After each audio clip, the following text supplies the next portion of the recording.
concepciones. Después vamos a ir de a poquito a meternos en persona humana, atributos, a meternos en lo que son los derechos humanos, clasificaciones, características, y después, en definitiva, vamos a ver el artículo 75, inciso 22, vamos a leerlo, no vamos a analizarlo en profundidad porque eso después lo vamos a ver más adelante, cuando veamos la unidad 4 de tratados internacionales, pero sí es importante el artículo 75, inciso 22, porque nos abre una pequeña puerta, más que pequeña, una enorme puerta, de lo que son los tratados internacionales, la vigencia de estos tratados internacionales, estas convenciones, los derechos humanos, que tienen rango constitucional. Aparece con la Convención Americana de los Derechos Humanos un sistema nuevo de protección interamericano, de protección de los derechos humanos, entender quién es el que vulnera los derechos humanos, porque eso también es importante, y entender también que muchas veces nosotros solemos confundir un montón de situaciones que a lo mejor vemos a lo largo, ¿no? Durante los medios de comunicación, por ejemplo, una situación de robo y que después termina en una pérdida de la vida de alguien en esa situación, y viendo ahí ¿no? Si eso realmente es una vulneración a los derechos humanos o es la comisión de un delito en donde el Estado tiene que aplicar su legislación y a su vez después castigar, sancionar a esta persona que cometió el ilícito y después ver por dónde podríamos llegar a discutir cuál es el rol de los estados frente a la protección y después vulneración de los derechos, ¿está? Humanos, siempre digo humanos refiriéndome así. Pero en definitiva vamos a meternos en esto, que es el derecho, para después de a poquito ir acercándonos a la idea de qué es el derecho constitucional como rama del derecho, que es lo que nosotros vamos a ver todos estos encuentros que vamos a tener hasta los primeros días de diciembre. Entonces, el derecho, de alguna manera, es un ordenamiento social justo, es un sistema de normas coercibles que rigen o regulan la conducta humana, cuyo fin es el bien común o bienestar general y la justicia. Ordenamiento social justo porque de alguna manera lo que intenta hacer el derecho es ordenar conductas, establecer o reglamentar, ¿no? Y determinar conductas. ¿Por qué conductas humanas? ¿Por qué hablamos de conductas humanas? Porque en definitiva entendemos que el derecho se aplica en un sistema, en un lugar, en un espacio geográfico donde hay población. Van a ver esto relacionado también con lo que es el Estado, ¿no? Es decir, en esa sociedad las personas se interrelacionan entre sí. Entonces, el rol que va a tener el derecho es, bueno, yo voy a imponer cierto tipo de reglas para establecer y reencauzar de alguna manera estas conductas o esta relación que existe entre los particulares, para que lograr que esta sociedad o esta interacción sea lo más armoniosa posible. ¿Por qué digo esto? Porque muchas veces sucede que esa relación que existe entre personas puede ser armoniosa como no. Pero lo que va a intentar hacer el derecho es generar normas, generar reglas que permitan regular la conducta, que permitan reordenar esa conducta para lograr ese fin de bienestar general y justicia. Obviamente que es un sistema de normas porque vamos a ir viendo hoy, y más adelante también, que existen diferentes tipos de normas que tienen a su vez diferentes tipos de jerarquías y que están interrelacionadas entre sí. Pero por otro lado, lo que tenemos que tener en claro es que existe una norma fundamental que le da validez a todo lo que es ese ordenamiento o ese sistema de normas. En nuestro sistema, en nuestro país, eso es la Constitución. La Constitución es esa regla fundamental o norma fundamental que brinda la validez a todo este sistema o este ordenamiento jurídico. Normas vamos a encontrar de todo tipo. Hay tratados, hay leyes nacionales, constituciones provinciales, sentencias judiciales, resoluciones ministeriales, resoluciones de la AFIP, decretos de necesidad de urgencia. Normas no es solamente la ley. O sea, muchas veces cuando empezamos a hablar del derecho, asociamos que norma automáticamente la asociamos con ley. Pero no, la ley, hay un sentido amplio cuando estudiamos qué es la ley, que es la regla social justa, obligatoria, emanada por autoridad competente, cumpliendo los pasos previstos por la ley, o sea, por la Constitución, que es la norma fundamental, en donde hay una participación del poder legislativo, poder ejecutivo, quien tiene la obligación de promulgar, etcétera, etcétera, etcétera. Pero en definitiva, normas jurídicas no solamente son las leyes, las normas jurídicas son las sentencias de los jueces, son los decretos de necesidad de urgencia, son las constituciones, son los fallos jurisprudenciales, las sentencias, pero también precedentes, constituciones de otros países, convenciones, las convenciones de derechos humanos, por decir algo, jurisprudencia extranjera. O sea, todo es derecho. ¿Está? Coercible porque en definitiva que regulan o rigen o rigen la conducta humana. Porque primero coercible es porque entendemos que hay una autoridad que es la autoridad competente, que en este caso es el Estado, se la otorgamos al Estado, que ser la autoridad competente que las imponga, generalmente las impone y que a su vez tiene la potestad de exigir su cumplimiento. ¿Cómo? Primero y principal, si vos no cumplís con la norma, automáticamente tenés una sanción. Por ejemplo, volvemos al ejemplo de la votación que decíamos antes, ¿no? Que me preguntaba el compañero, ¿qué pasa si no voy a votar? Pues no pasa absolutamente nada. Lo que sí vas a tener una consecuencia que es un incumplimiento a una obligación, aunque el votar, emitir un voto es un deber, es un derecho, tampoco puede ser coartado, podemos, siempre y cuando nosotros estemos inscritos en el padrón, tengamos el DNI correspondiente, etcétera, etcétera, etcétera, no nos pueden prohibir votar. Ahora bien, lo que sí te está diciendo el Estado es que, ojo, si vos no cumplís con la obligación, sabe que va a haber una sanción. Vas a tener una sanción, en este caso es pecuniaria, ¿está? O sea, dinero, una multa.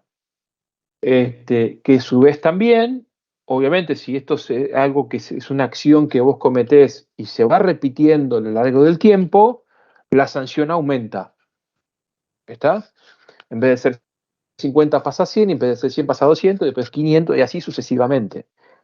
Y también vas a tener, como decíamos antes, un impedimento cuando vos quieras, de alguna manera, por ejemplo, no sé, iniciar algún tipo de reclamo, un expediente administrativo, un trámite administrativo, o sea, en la administración, o ahí vas a tener algún tipo de problemas.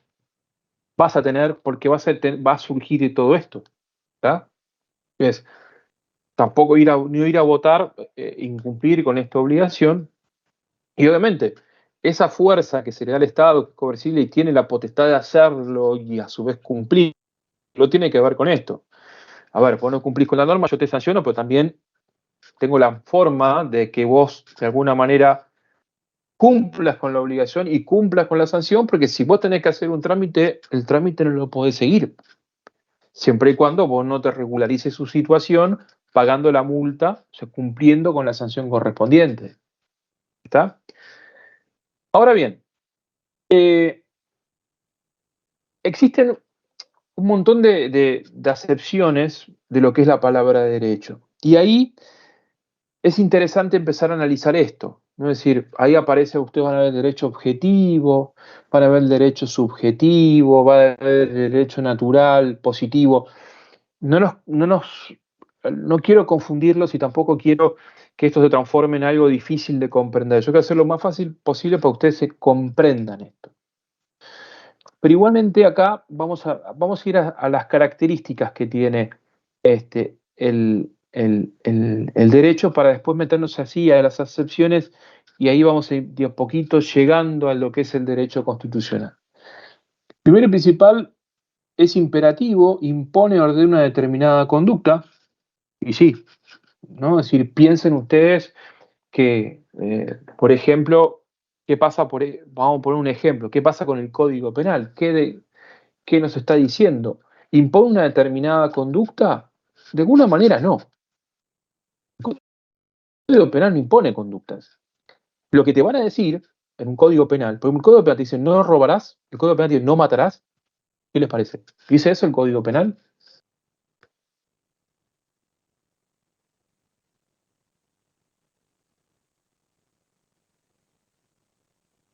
¿Qué les parece? ¿Eso dice eso el Código? No, lo que dice es No. al que matare tendrá una pena de Ahí va, 8 ahí años. dijo, al que matare a otro. ¿Y qué quiere decir ese famoso el que matare a otro? ¿Qué significa? En caso de incumplir la normativa tendrá una sanción, una pena. ¿Cuál? ¿Cuál normativa? Si no hay ninguna normativa que me diga a mí que está prohibido matar. Lo que me está diciendo No, el código es la consecuencia por realizar la acción, es el castigo. ¿Me siguen? Uno es libre, puede, y también, obviamente, puede cometer cualquier tipo de acción que a su vez también tiene ciertas consecuencias. Pero uno es libre. Está lo que se llama la autonomía de la voluntad, uno tiene cierto discernimiento y también puede determinar, a ver, yo no estoy diciendo que mañana, ahora salimos y vamos a matar 200 personas. Existe el discernimiento y uno, en ese discernimiento, esa posibilidad de decidir, entiende que matar, quitar la vida a otra persona es algo negativo, que está mal. Entonces, lo que está diciendo el código a vos es, a ver, si vos cometés esta acción, que queda es abierto, uno puede hacerlo, pero vos vas a sufrir las consecuencias. Yo, Estado, te voy a imponer una sanción, porque vos estás incumpliendo lo mismo, determinar una conducta, una regla. Esa acción que vos estás cometiendo está infringiendo esta armonía, va yendo contra la armonía de esa sociedad. Entonces, yo, Estado, tengo la obligación de decirte, mira, si vos matás a otro, vas a tener esta consecuencia. El que matara a otro va a tener una pena de 8 a 25 años. 8 a 25, obviamente, ¿por qué es tan amplio? Porque hay un montón de agravantes, atenuantes, situaciones que, ¿no? Uno puede ir más cerca de la pena, uno un poquito menos, pero el grado de pena es bastante amplio, ¿tá? Es el espectro de la pena, porque hay agravantes, atenuantes que hacen que... Entonces, lo que nos está diciendo el Estado es, bueno, vos cometiste esta acción, sabé que la consecuencia es que vas a tener una pena privativa de tu libertad, porque ahí el Estado te está restringiendo un derecho, lo está limitando por un periodo de tiempo, 8 a 25 años, tu derecho tu posibilidad de ser libre, ¿está? Porque vas en un lugar, estás encerrado, donde no vas a estar limitada tu libertad, tus derechos, y otros derechos también. Entonces, por ejemplo, votar. Recién ahora, hace poquito, los internos de las cárceles que estén cumpliendo penas pueden votar. No era antes así. Entonces, tus libertades, el ejercicio pleno de tus derechos van a estar limitados. Entonces, el Estado en estos casos en particular está diciendo vos cometiste esta acción que de alguna manera interpreto que para mí está mal. Bueno, acá tenés la consecuencia y la consecuencia es la sanción. Yo te la puedo imponer, sí, pero también les va a decir, hay un proceso, vamos a ver, que el Estado no va a ir imponiendo las penas así porque sí. Hay un proceso judicial, para yo poder castigar a esta persona, tengo que llevarlo a un proceso judicial, donde hay etapas que se tienen que ir cumpliendo, y que después hay una persona que va a estar a cargo de ese proceso, que es el juez, que conforme a las pruebas, a las situaciones que se fueron dando a lo largo del proceso, va un momento a dictar una sentencia. Y ahí va a decir si es condenatoria, absolutoria, qué pena va a tener, contemplando todas las situaciones que se fueron dando a lo largo de ese proceso. O sea, el Estado no te va a imponer la pena porque sí. El Estado dice, bueno, vos hay que ver primero y principal si realmente sos el culpable de esto, si te puedo imputar esta situación particular, que luego después lo voy a encuadrar dentro del código, se puede ir encuadrando todo esto, pero eso tiene que ver, va a surgir dentro de un proceso, ¿no? Pero en definitiva determina conductas, porque lo mismo pasa, por ejemplo, si yo quiero, no sé, Alguno me imagino tendrá un auto, una moto. ¿A alguno le gusta la velocidad? ¿A uno le gusta ir rápido? Vamos a suponer. ¿Le gusta pisar su auto, su moto, ir un poquito más rápido? ¿A alguno le gusta eso? O a lo mejor dice, no, no me gusta. Yo seguro que a alguno le debe gustar. De todos estos Sí, 60. y yo calculo que a Bueno, todos, a profe. uno un poquito más rápido. Bueno, Dentro de todos la pueden ir velocidad rápido. permitida. Ahí vamos. Entonces, disponer de la propiedad, por ejemplo, ¿no? Libremente. Es mío, puedo usarlo. ¿Lo pueden hacer? ¿O hay una limitación administrativa que se lo prohíbe? A ver, supongamos que tengan un auto que puede ir a 300 kilómetros por hora. Al que le gusta la velocidad, a lo mejor quisiera ir a esos 300 kilómetros por hora. ¿Lo pueden hacer? No, el Estado te está limitando. Te está diciendo, mira, aunque vos tengas un superauto, en la traza, en la autopista, vos podés ir a 130. Te estoy limitando administrativamente el uso de esa cosa. ¿Vos podés ir a 200? Sí. ¿Te gusta? Sí, pero sabés que tenés un montón de consecuencias.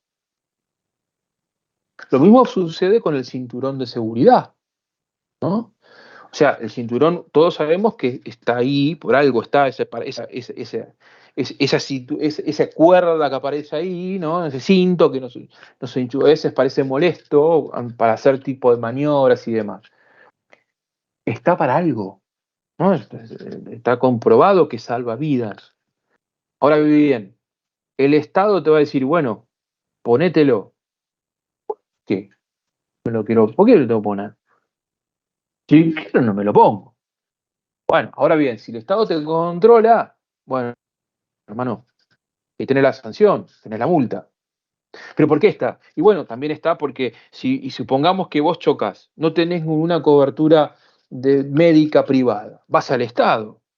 Y al Estado, primero, que va a querer que proteger tu vida. Y segundo, le vas a costar plata al Estado. Ahora bien, si a lo mejor tenías ese cinturón de seguridad colocado, y a lo mejor hay un accidente, por ahí tú sufrías menos lesiones y generabas menos gastos al Estado. Entonces, el Estado lo que va a hacer, va a intentar proteger tu vida y advertirte que eso es un instrumento que te permite salvarte ante un accidente, una colisión o lo que fuere. Ahora bien, ¿te puede sancionar? Sí, porque no lo estás usando, te puede sancionar. Entonces, de alguna manera, fíjense, el Estado te va regulando la conducta, te va determinando, te va rumbeando de alguna manera. Lo mismo pasa, por ejemplo, para obtener licencia de conducir. Muchos a lo mejor sabemos manejar, pero si no tenemos la licencia, se nos complica la situación. ¿Podemos manejar? Sí, el problema está, nos paran, nos piden los papeles, no tenemos la licencia, tenemos un choque, las consecuencias son muy graves por esa situación. ¿Está? Que a su vez, tener la licencia implica tener un conocimiento teórico práctico de cómo manejar. Y entonces, aunque a lo mejor nosotros somos campeones de karting, y sabemos manejar, pero si no tenemos la licencia, no tenemos la edad suficiente, etcétera, aunque seamos campeones, no nos interesa, no estás habilitado para hacerlo. Entonces, volvemos para atrás. ¿Determina conducta? Sí, determina varias conductas. ¿Es atributivo? Sí, porque no solamente otorga obligaciones a los individuos, sino que también confiere potestades, o sea, derechos. Ejemplo, el voto. ¿Está? Voto es una obligación, pero también es un derecho. Es general, alcanza a todos. ¿No está? Ahí dice las sentencias judiciales. ¿Pero por qué las sentencias judiciales y más específicamente a casos particulares? ¿Por qué? Las sentencias judiciales son normas particulares, son normas jurídicas, que obviamente van a recaer, por ejemplo, si yo tengo un choque con un compañero, vamos a suponer con Gómez, lo veo ahí, tengo un choque con Gómez, no nos podemos poner de acuerdo, mediación, nos ponemos de acuerdo, vamos a buscar, encontrar, solucionar este problema que tenemos, vamos ante la justicia, hay un juez, se inicia la demanda, el traslado de demanda, se contesta, aparece la presentación de pruebas, y hay una sentencia final, datos testigos, que hay una sentencia. Y esa sentencia va a haber, de alguna manera, a uno va a estar contento, y otro más o menos, porque alguien gana y alguien pierde en toda esta historieta, pero van a recaer solamente la sentencia y los efectos de la sentencia a Gómez y a mí. ¿Está? Quiero ver alguno. ¿Le va a interesar a la doctora Mancini qué pasa entre nosotros dos? No.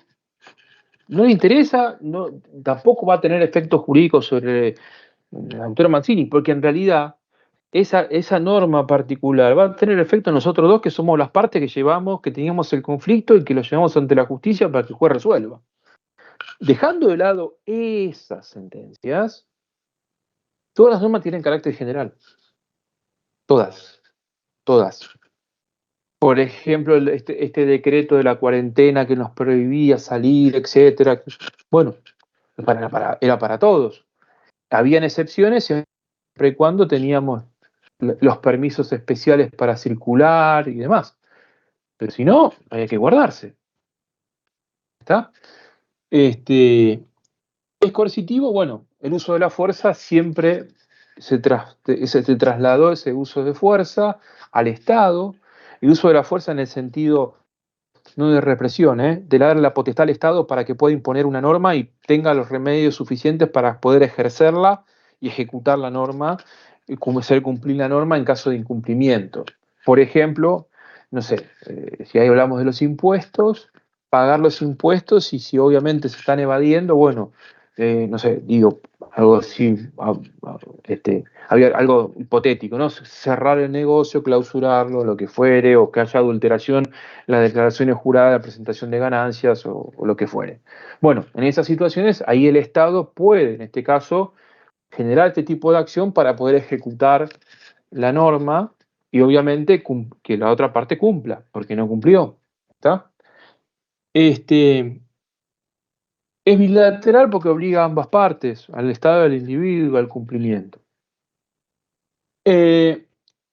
Volviendo un poquito a esto, las diferentes acepciones, el derecho tiene se puede ver o se puede entender como una facultad, se lo puede entender al derecho como una ciencia, y ahí es donde nos vamos a meter nosotros, y analizar las diferentes ramas del derecho, como un ideal ético, moral al derecho, y ahí empieza la relación y vamos a ver que existen situaciones en donde la moral hace al derecho y muchas veces el derecho necesita de la moral para encontrar respuestas en ciertas situaciones.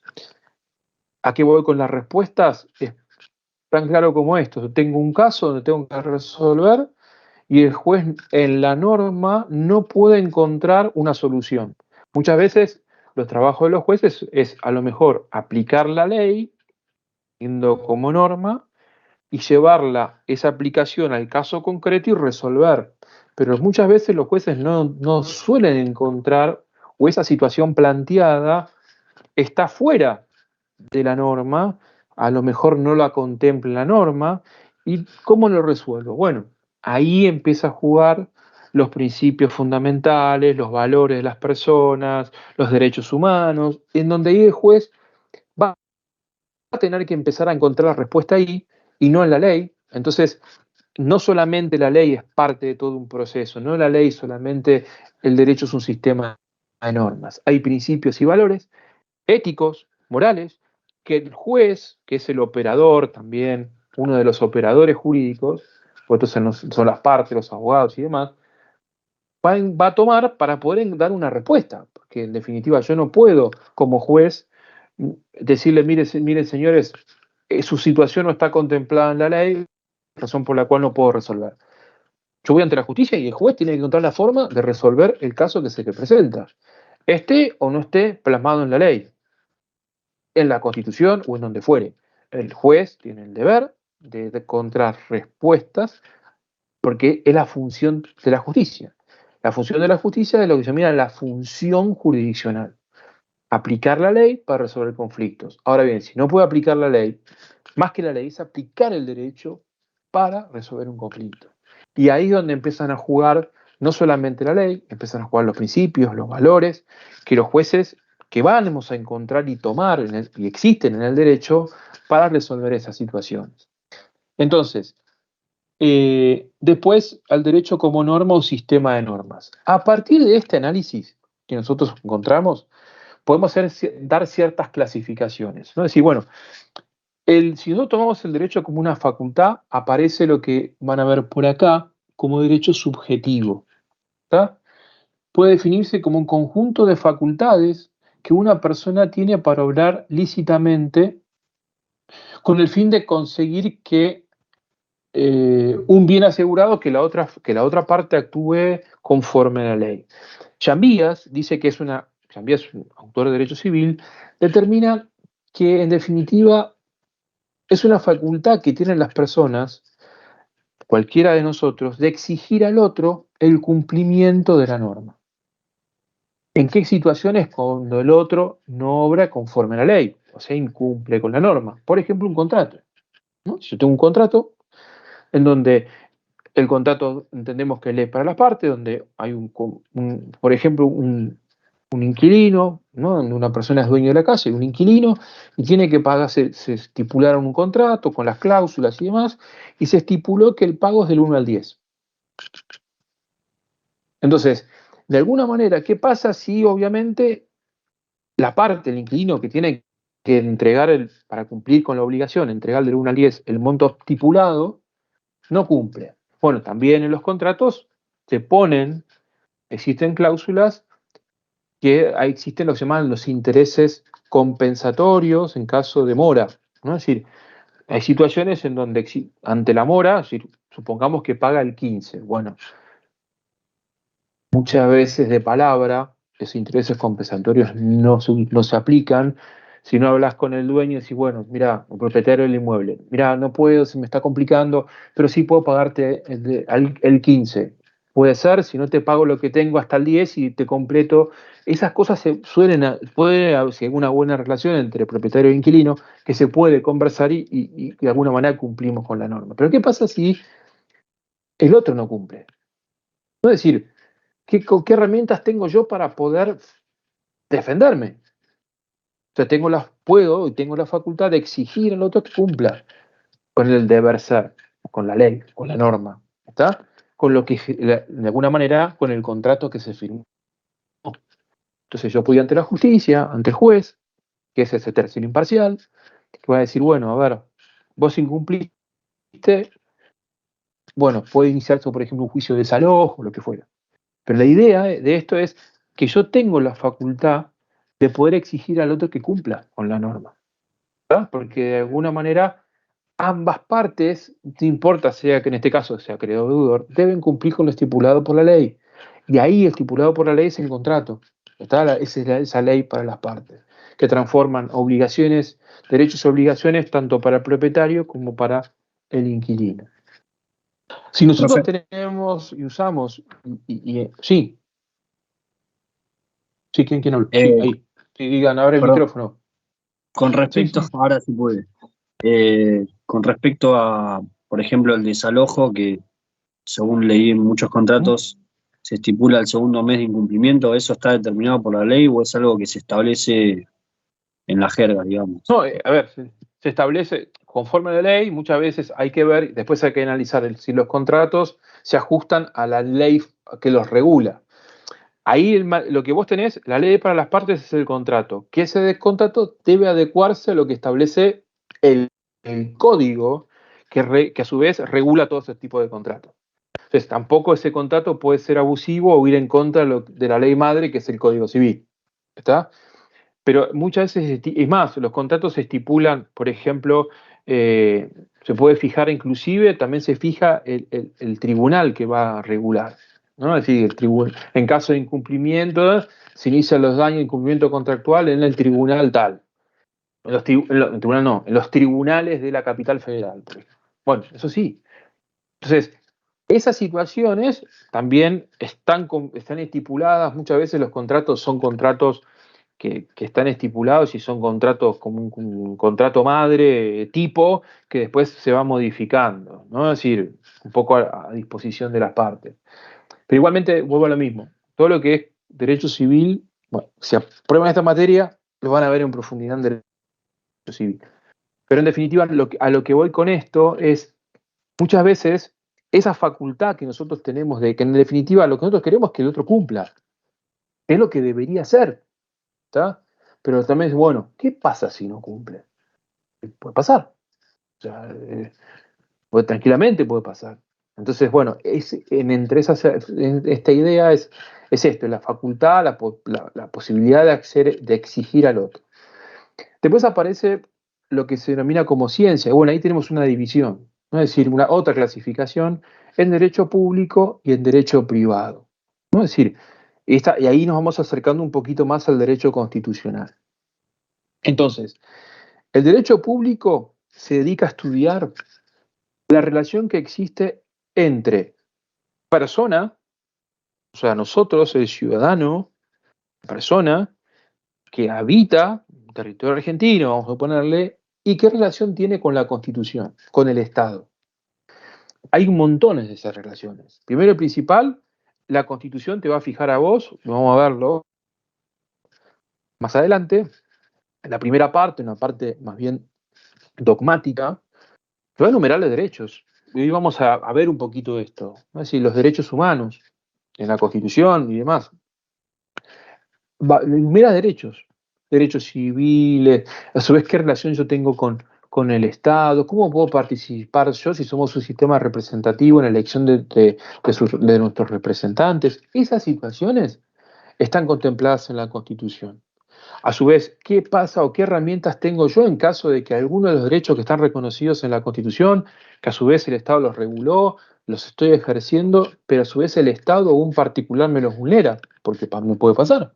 Bueno, ¿cuáles son las herramientas que existen o que están en la Constitución que yo puedo aplicar? Puedo utilizar el amparo, el habeas corpus y el habeas data, un montón de situaciones que yo tengo que me permiten defender mis derechos. Entonces, por eso siempre digo, cuando llamamos Poder Judicial, que es una unidad particularmente que me gusta, porque trabajo en el Poder Judicial, entonces algo que me gusta dar y creo que es interesante, cuando hablamos de la independencia del Poder Judicial, ¿no? Es decir, pero ¿por qué es importante defender la independencia del Poder Judicial? Porque en definitiva el Poder Judicial es nuestro último escudo frente al avance de los otros poderes. Vamos a ver cómo funciona esto, porque vamos a ver de alguna manera que yo necesito del derecho, el derecho no es algo que es absoluto, sino que es relativo y es dinámico y generalmente necesito estar en permanente cambio, en donde también la misma Constitución me va a decir a mí, yo te doy los derechos, te los doy, ¿sí? Te los enumero, te digo cuáles son los derechos que vos tenés. Tenés que están escritos, tipificados, están en la Constitución y a su vez también te dice la Constitución que son los derechos que están en el punto del programa, los no enumerados. Yo los enumeré, hay unos que están enumerados y están claros y los vamos a ver en la Constitución, 14 bis, el 16, el 17, el derecho de igualdad, la propiedad, el debido proceso, el 18, después lo que es la privacidad, el 19. Están ahí, los derechos están. Ahora bien, yo te los enumero, yo te los doy, pero también sabe que hay unos derechos que no están enumerados en la Constitución, que sí, y vos los tenés por el simple hecho de ser persona. Libertad, salud, la vida. ¿Está? Que no hace falta que yo te los enumere. Vos los tenés por el simple hecho de ser persona y más. Los tenés por el simple hecho de ser persona y haber nacido en territorio argentino, tenés todo, vas a estar dentro de esto, ¿no? De lo que es la Constitución. Pero por el simple hecho de ser persona, vos los tenés. Fíjese hasta dónde el Estado, de alguna manera, existe esa relación. Pero después también te dice, bueno, ¿cómo se estudia? ¿Cómo se organiza el Estado a su vez? ¿El Estado tiene una forma de organización? Bueno, esa relación entre Estado y particular es el derecho público. Y el derecho privado estudia la relación que existe entre persona y persona. ¿Tá? Hay personas físicas, somos nosotros, personas jurídicas, que puede ser el Estado, puede ser la Iglesia, puede ser una SA, una SRL, ¿está? Entonces, esa relación también es importante entender, y eso va a estar en el ámbito del derecho privado. Entonces, Dentro del derecho público hay diferentes ramas del derecho. Está el derecho constitucional, el derecho administrativo, el derecho penal, el derecho procesal, el derecho tributario. ¿Está? El derecho constitucional es la rama del derecho que estudia la forma del Estado, la organización, cuáles son las atribuciones que tienen los poderes públicos, el poder ejecutivo, legislativo y judicial, y un régimen de garantías individuales y por otro lado sociales y a su vez no solamente garantías, sino derechos que tenemos todos nosotros. Eso es lo que estudia el derecho constitucional, que lo vamos a ver ahora. Vamos a ver a lo largo de todo este cuatrimestre. Vamos a primero a ver y tener en claro cuáles son los derechos, por otro lado vamos a ver cuáles son y cómo se estructura el Estado de alguna manera, vamos a ver de cuál es la forma de Estado, la forma de gobierno, y a partir de ahí vamos a ver que tenemos un Estado federal, vamos a ver que tenemos ciertas, aparecen las provincias con autonomías y demás, después vamos a ver un poquito esto de los tratados internacionales, cómo se relaciona la Argentina no solamente con nosotros, sino que la Argentina, lo hemos visto esta semana, entramos en los BRICS, bueno.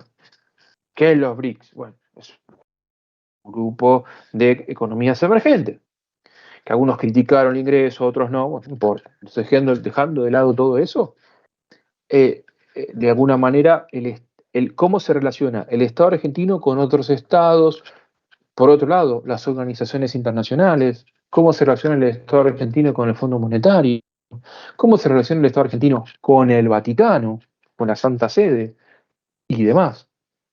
Entonces, ¿qué rol tiene? Y eso que se va trabajando en el exterior y con esa relación que nace entre estados, bueno, aparecen los acuerdos, los tratados, y esos tratados cómo, y después vamos a ver cómo tienen vigencia acá adentro, porque también es interesante verlo, ¿no? Esa legislación o esa normativa internacional, ¿cómo ingresa? ¿Cómo se aplica acá? Bueno, eso lo vamos a ver también. Y después cómo se organiza el Estado, y qué atribuciones tiene cada poder, ¿está?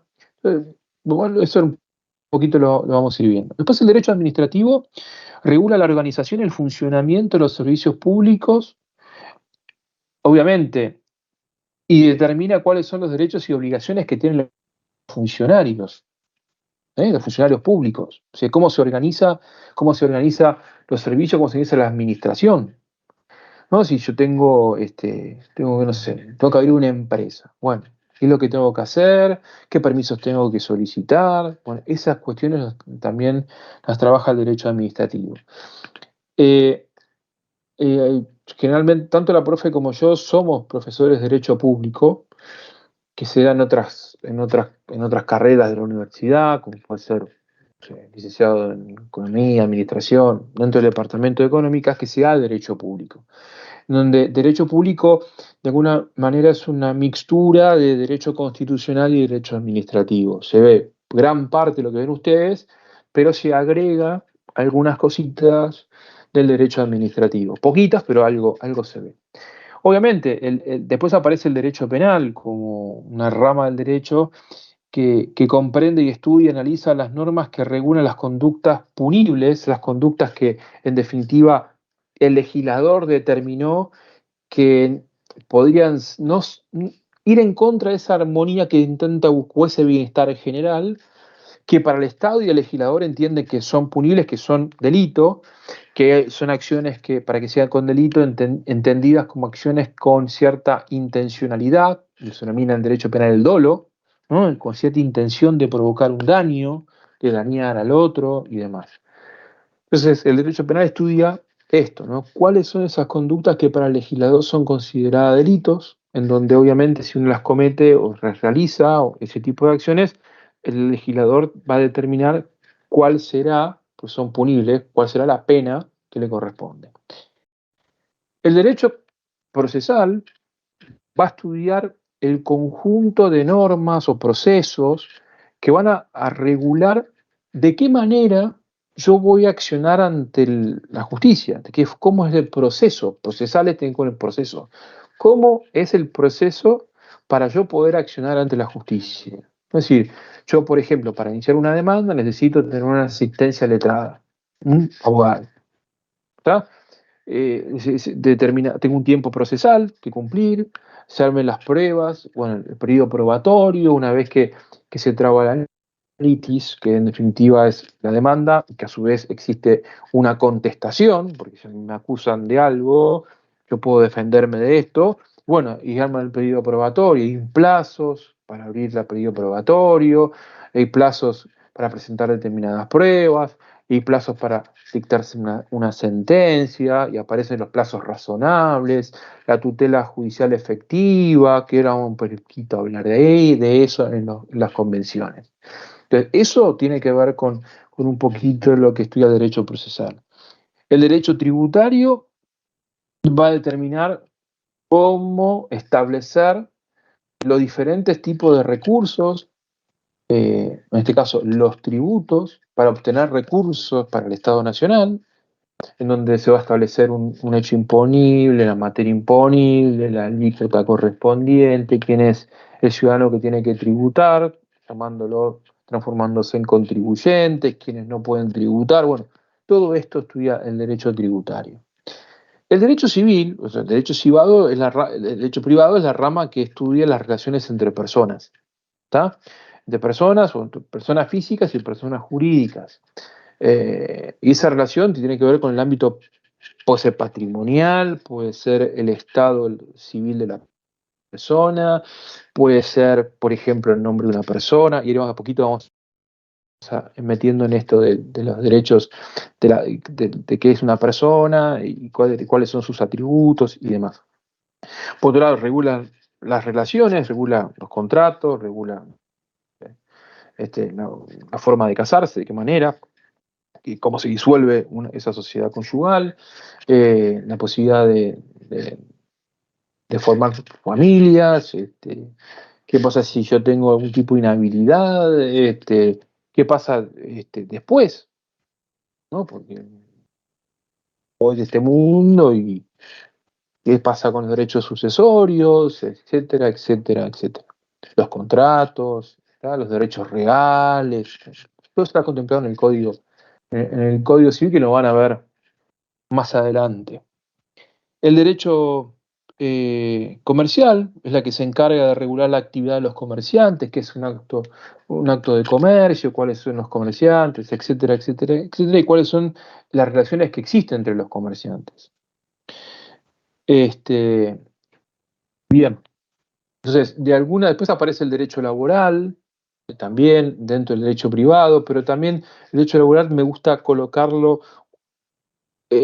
también un poco en lo público. ¿Por qué digo esto? Porque están los famosos empleados públicos, que tienen un régimen especial muy diferente a lo que es el régimen que tienen los particulares, los privados, ¿no? De esa estabilidad, esa posibilidad de ser despedidos solamente con justa causa, no sin causa, y esa justa causa tiene que pasar por un proceso específico, en donde en definitiva también esa justa causa se abre un expediente, aparece la cesantía, todo lo que tiene que ver la suspensión, la exoneración. Hay un montón de situaciones que se tienen que dar para lograr que un empleado público, y aclaramos, planta permanente, pueda ser destituido de su puesto de trabajo, despedido, ¿no? De alguna manera.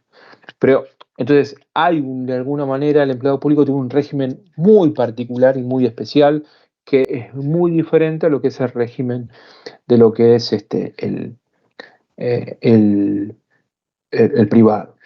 Por otro lado, lo que es el derecho como norma o sistema de normas, bueno, acá aparece un poco más bien esta idea del derecho positivo que ustedes ven por aquí, que es ese conjunto de normas, está ese ordenamiento. Fíjense, el derecho subjetivo, el derecho objetivo y positivo más o menos es parecida a la definición, ¿no? En el sentido que es ese sistema o conjunto de normas establecidas por autoridad competente para una sociedad determinada en un tiempo y espacio determinado.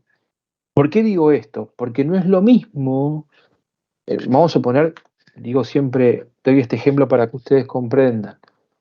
No es lo mismo hablar, por ejemplo, de la figura del matrimonio en el Código Civil de hace 30 años o 40 a lo que es hoy, ¿no? Si la idea del código anterior hablaba de unión entre hombre y mujer con la idea de procreación, formar una familia, bla, bla, bla, bla, bla. Hoy eso totalmente cambió, ¿no? Hoy el código contempla el matrimonio de personas del mismo sexo, ¿tá? Que obviamente va un poco en contra de esa idea de procreación, aunque hoy por eso también cambian los conceptos de familia, ¿no? Es decir, las personas del mismo sexo pueden formar una familia tranquilamente, y hay diferentes formas, maneras, procedimientos diferentes, con la asistencia de la medicina, y ahí empieza toda la problemática, bueno, ¿qué pasa con los óvulos criopreservados, las transferencias, las cosas, la persona? ¿De cuándo y empieza todo ese problema que poquito vamos a meter ahora de lo que es la persona humana, ¿no? Para el código. Interesante, ¿no? Y después vamos, la idea de esto de que, por eso digo, en un tiempo y espacio determinado, para una sociedad determinada. Repito, el derecho no es absoluto, es relativo, dinámico, constante, cambio permanentemente, adecuando, y el derecho siempre va detrás de esas nuevas relaciones que se van generando en esas sociedades, ¿no? Es decir, el derecho viene un poquito detrás, viene corriendo detrás de un montón de situaciones, ¿no? Que se van dando, ¿está? Entonces, muchas veces, por eso decimos que el derecho no siempre es igual. El derecho va siempre mutando conforme a las necesidades que van surgiendo de las mismas sociedades y que a su vez, muchas veces, esas modificaciones ponen en jaque muchas normas anteriores, ¿no? Por ejemplo, piensen, por ejemplo, uno habla del divorcio, algo que hoy en el código es muy fácil solicitar un divorcio o disolver esa sociedad conyugal cuando existe un matrimonio. Fácil hoy. No es tan complejo, no hay un montón de criterios objetivos, no existe toda esa situación, ¿no? De establecer un tiempo de unión, de encontrarlo infragante en una situación particular, de engaño, eso no existe más. ¿Tá? Hoy en día puede ser unilateral el pedido de disolución, a lo mejor inclusive pueden presentar un acuerdo de división de bienes, de regulación de las visitas, bla, bla, bla, y lo mejor automáticamente el juez reside, resuelve y chao, no hay que aprobar mucho más. Eso cambió. Antes no era así. Era muy difícil, la separación de hecho, etcétera, el tiempo, el plazo. Todas esas cosas cambiaron. Entonces, el derecho se va adecuando, adaptando a esas nuevas relaciones. ¿Está? Entonces, por eso, y obviamente, autoridad competente es el Estado, en definitiva, que surge de la Constitución y demás. ¿Alguna duda hasta acá? Bueno, vamos a meternos, o sea, voy a dejar de presentar esto. Igual repito, estas filminas están en la parte de Teams. No sé si ustedes conocen un poco Teams, cómo funciona. Pero en la parte de Teams, cuando ustedes salen de las reuniones, van a ver que es como si fuera una especie de chat, donde ustedes vieron la reunión e ingresaron. Ahí, en esa pantalla, si ustedes ingresan, van a ver que arriba hay una parte que dice General, Publicaciones y Archivos. Después cuando salgan de la reunión, fíjense. Donde dice Archivos, cliquean y tienen todas las filminas de todas las unidades, ya que estuvimos trabajando en otras reuniones y demás. Así que la descargan desde ahí y ya están a disposición de ustedes. Así que esto después lo pueden ver, pueden ojear. Acá hay algunas cosas, algunas filminas más, fuentes del derecho, esto que un poco más que se ve en derecho público, ¿no? Esa relación entre derecho y la moral, bueno, estas cosas que se ven en derecho público. Así que si tienen ganas de leer un poquito más, interiorizarse un poquito más en el tema, ahí está. Así que bueno, esto lo dejamos y vamos a abrir otra más que hace referencia a